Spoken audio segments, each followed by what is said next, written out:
I thought we had classes, so I wasn't sure. It's been a bit since we played that game, but it was a lot of fun. I actually still tell stories from that to a lot of my other gaming friends. Like the fire lizard that we befriended and named Roy and then had burned down the boat. And the storyline that we skipped because I threw somebody off of a boat.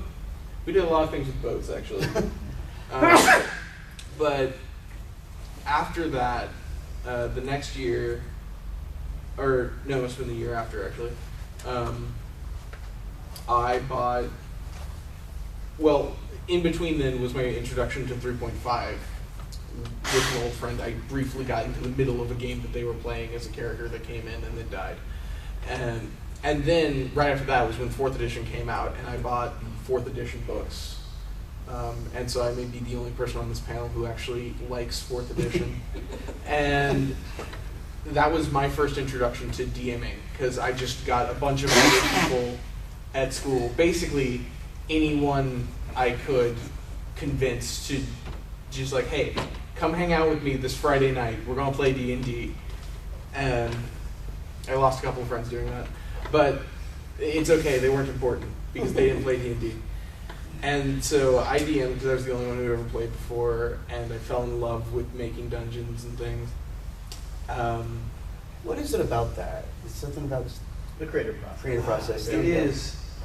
I mean, I'm a game designer, so I don't know if I can speak for everyone on that, but I fell in love with it, absolutely, and I've continued to play. I played a lot of 4th edition for the first bit of my D&D, and then I played a lot of 3.5 when I got to college, because everyone around me was playing 3.5, so it's like I had the 4th edition books, everyone else had 3.5 books, so I'm like, all right, I'll borrow your books and we'll play 3.5.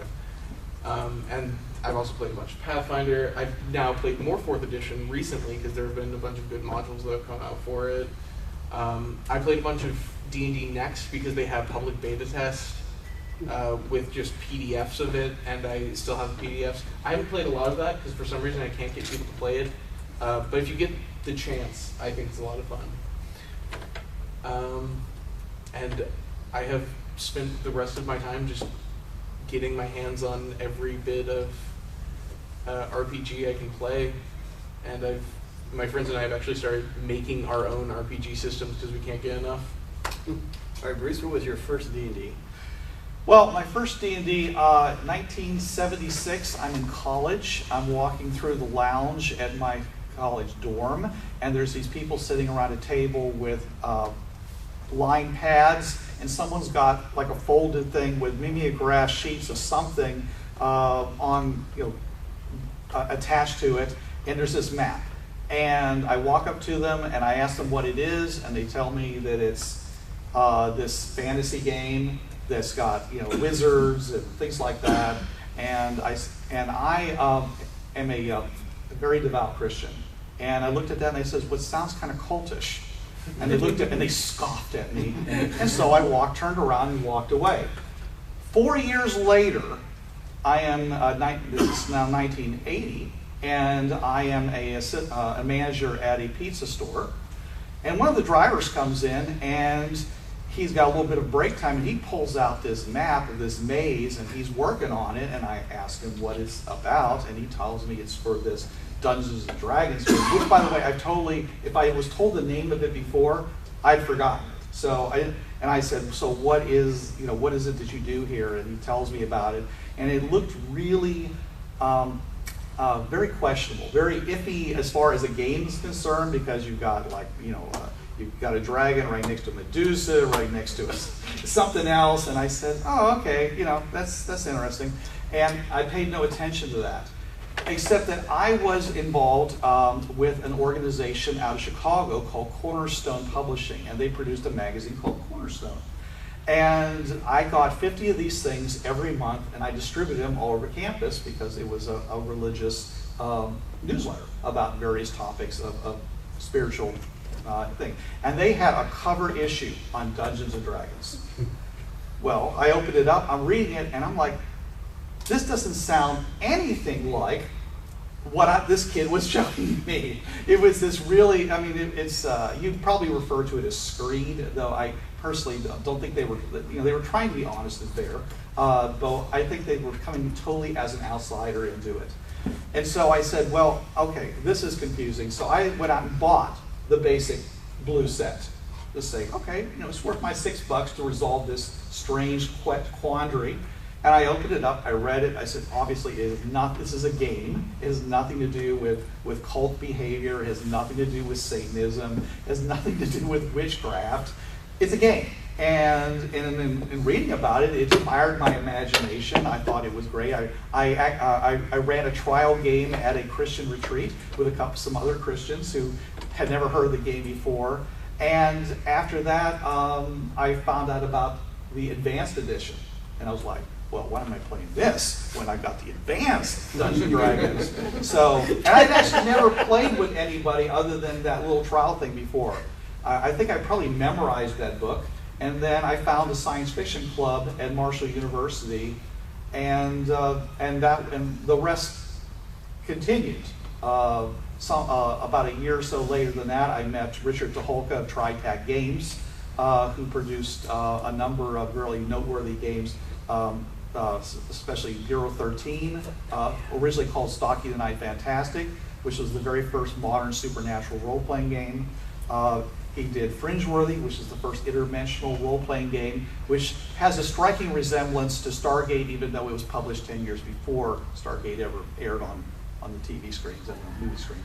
And I used Dungeons & Dragons, my campaign of Dungeons & Dragons that I had been running from basically 1980 on, as a gateway drug, so to speak, to get people interested in role-playing games, and then I tried to move them then off to the TriTac Games line of products. But I always did enjoy Dungeons & Dragons, and I kept going back to it time and time again. So I certainly find value in it, and I think it's a great, great thing. And I would say that it certainly marked my life in an exceedingly strong fashion.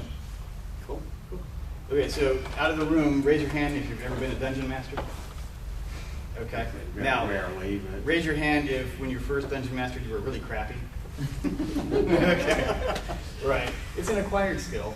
But you could devote an inordinate amount of time to it Yeah. if you're not careful. I wiped 3 parties in 4 sessions. We can do that. Okay, who's ever TPK'd? Very first session. Okay. That means total party kill. Yeah.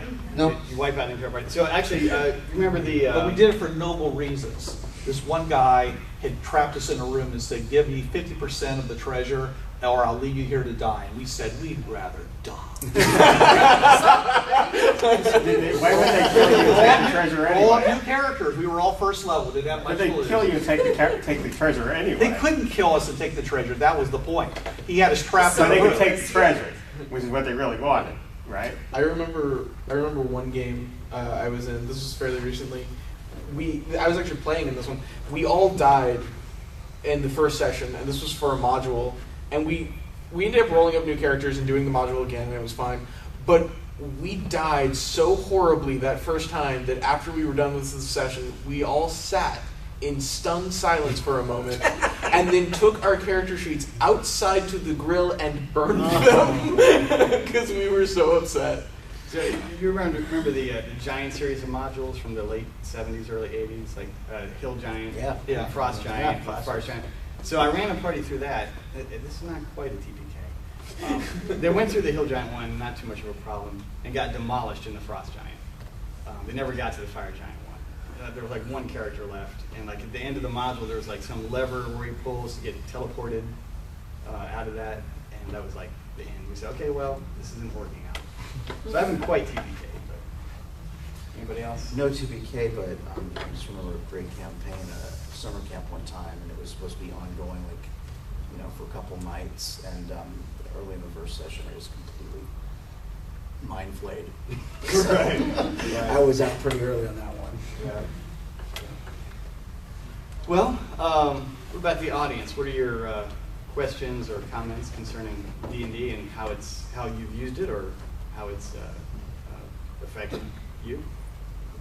Or just cool stories. Yeah, They were good times. I mean, we had one kid, and you know, we were all geeky, let's face it, and so, but he was an engineering geek, and he was a great DM, and all the drawing and the doing and everything, and we had probably usually between 7 to 8 party members with us, and but we would start Friday night, and it would go through Sunday afternoon, and Wow. of course Friday night, it was like, and we would sleep in shifts so that you could, but then it would be like, now you can't use this, you can't use this, if you do this, I will, you know, then it would be, it's like, so then you knew that you were not, you know, it wasn't like you couldn't say, well, he's asleep, so he stupidly walks up and does, you know. Right. So there was always the threats, and,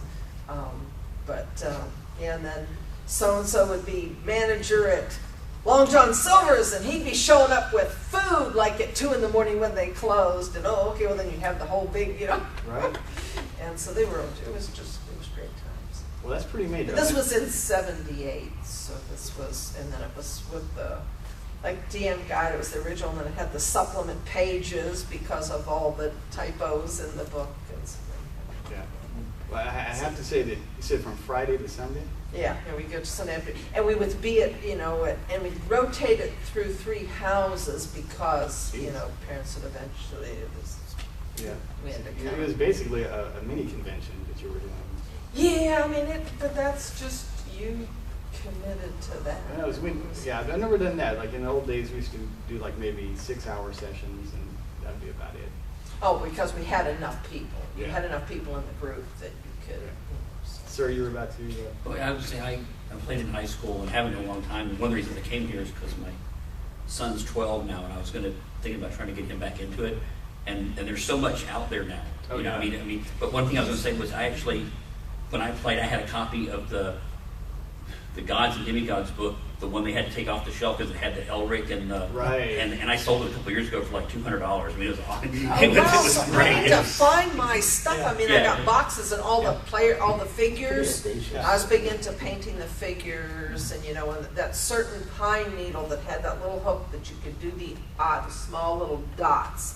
You dipped it. I mean, you got, you know, for that about your. Yeah, my Deities and Demigods was in terrible shape, and I still got $16 for it at auction. But now, as far as getting back into it, I mean, it's got, you know, there's 3. I'm not even sure what you can still buy, but you can, you know, there's been 3.5 and 4 and 3 on the shelf all at the same time, and the modules are keyed to different editions, and I wouldn't even know. I mean, I guess now with Next coming out, it'd probably be best just to wait and start fresh with Next at ground level, wouldn't it? Or Well, I mean, it depends on what you like, though. If you like a certain edition, then by all means. I have, I mean, I'm not bound to anything, so it's been so long. Can you? Yeah, no, I was just